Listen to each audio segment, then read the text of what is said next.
गणेश जी की कहानी। एक बार भगवान गणेश एक छोटे बालक के रूप में एक चम्मच में चावल और दूसरे चमचे में दूध लेकर निकले। वह सबसे बोल रहे थे, कोई मेरी खीर बना दो। एक बुढ़िया बैठी हुई थी। उस बुढ़िया ने कहा, लाओ मैं बना देती हूँ। और वह छोटा सा बर्तन चढ़ाने लगी। तभी छोटे बालक ने कहा, माँ जी, छोटी सी पतीली मत चढ़ाओ। जो तुम्हारे घर में सबसे बड़ा बर्तन है वही चढ़ाओ। बुढ़िया अपने घर का सबसे बड़ा बर्तन लेकर आई और वह बर्तन चूल्हे पर चढ़ा दिया। फिर वो थोड़े से चावल बड़े बर्तन में डाले तो वह बड़ा बर्तन पूरी तरह से भर गया था। बुढ़िया यह देखकर हैरान रह गई। तब गणेश जी बोले, दादी माँ, मैं नहा कर आता हूँ। खीर तैयार हो चुकी थी। अब बुढ़िया के पोता पोती खीर खाने के लिए रोने लगे। अब बुढ़िया ने थोड़ा सा भोग गणेश जी के नाम का चूल्हे में लगाकर और अपने पोता पोती को खीर की कटोरी भर कर दे दी।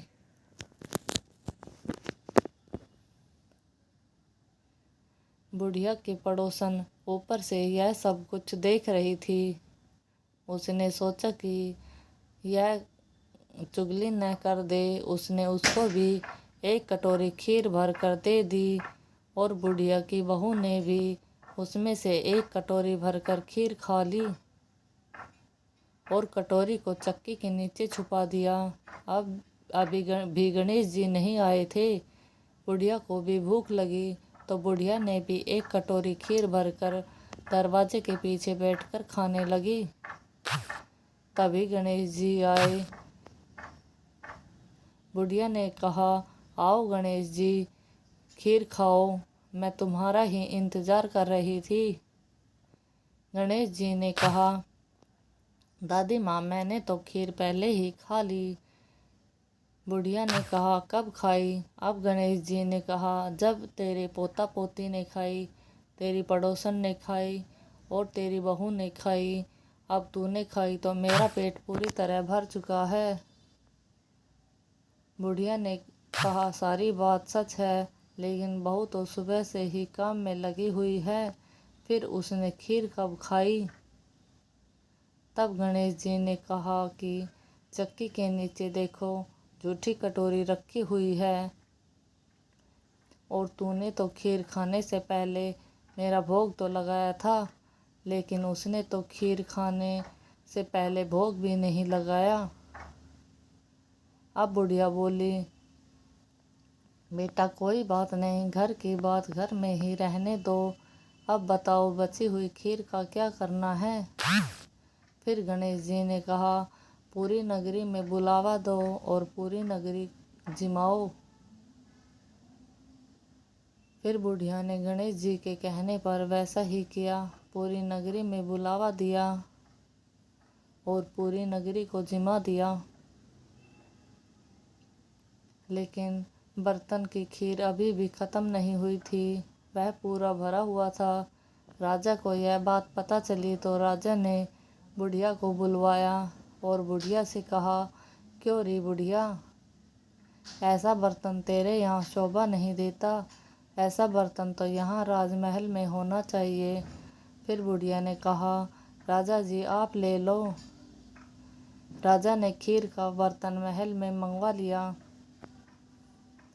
महल में आते ही उस बर्तन में जो खीर थी उसमें कीड़े मकोड़े, बिच्छू आदि चलने लगे और उस खीर से दुर्गंध आने लगी। यह देखकर राजा ने बुढ़िया से कहा, यह बर्तन वापस ले जा। यह समझ लेना कि यह बर्तन हमने तुम्हें तोहफे के रूप में दे दिया है। फिर बुढ़िया ने कहा, राजा जी आप देते तो हमें पहले ही दे देते, यह तो गणेश जी ने हमें दिया है। बुढ़िया ने बर्तन वापस लिया। लेते ही वह खीर सुगंधित हो गई। घर जाकर बुढ़िया ने गणेश जी से पूछा कि अब बची हुई खीर का क्या करूं? गणेश जी ने कहा, इस झोपड़ी के कोने में गड्ढा खोद कर इसे वहाँ दबा दो और उसी जगह तुम सुबह उठकर खोदोगी तो तुम्हें धन मिलेगा। इतना कहते ही गणेश जी अंतर्ध्यान हो गए और जाते समय झोपड़ी को लात मार कर गिरा दिया। उसकी झोपड़ी की जगह महल खड़ा हो गया। सुबह फावड़ा लेकर बहू ने सारे घर को खोद दिया तो कुछ भी नहीं मिला। बहू ने सास से कहा, सासू जी तुम्हारे गणेश तो झूठे निकले। सासू जी ने कहा कि हमारे गणेश झूठे नहीं हो सकते। ला मैं देखती हूँ, और सुई लेकर खोदने लगी।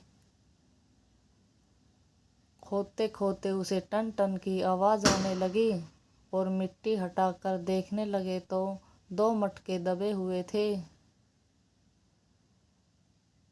धन से भरे हुए थे। अब बहू ने कहा, सासू जी आपके गणेश तो सच्ची कह रहे थे। फिर सास ने कहा, गणेश जी तो भावना के भूखे हैं। गणेश जी जैसा आपने बुढ़िया को दिया वैसा ही सबको देना। सुनने वाले, होंकार भरने वाले और आपस में कहने सुनने वाले सबको देना। खीर वाली कहानी अगर आपको पसंद आई तो लाइक